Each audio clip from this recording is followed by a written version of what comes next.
Olympics, పారాఒలింపిక్స్లలో స్వర్ణ పతకం సాధించే క్రీడాకారులకు 6 కోట్ల రూపాయల నగదు ప్రోత్సాహం అందించనున్నట్లు తెలంగాణ సర్కార్ ప్రకటించింది. రజతానికి 4 కోట్ల రూపాయలు, కాంస్యానికి 2.5 కోట్ల రూపాయలు, విశ్వ క్రీడల్లో పాల్గొన్నందుకు 15 లక్షల రూపాయల నగదు బహుమతి ఇవ్వనున్నట్లు నూతన క్రీడా విధానంలో ప్రభుత్వం స్పష్టం చేసింది. నూతన టీఎస్పీకి మంత్రివర్గం ఆమోదం తెలిపింది. నగదు ప్రోత్సాహకాలతో పాటు క్రీడాభివృద్ధి కోసం చేపట్టనున్న చర్యల్ని అందులో పొందుపరిచింది. దాని ప్రకారం తెలంగాణలో ప్రపంచ స్థాయి young India physical education sports యూనివర్సిటీని ప్రభుత్వం ఏర్పాటు చేయనుంది. క్రీడలకు సంబంధించిన రంగాలలో ప్రపంచ శ్రేణి నిపుణులను తయారు చేయడమే లక్ష్యంగా ఇది పనిచేయనుంది.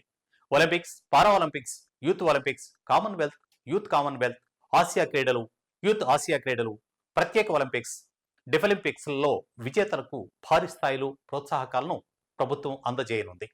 క్రీడాకారులు, కోచ్ల ప్రతిభకు గుర్తింపు, ప్రోత్సాహకం, భద్రతకు భరోసా కల్పించనుంది.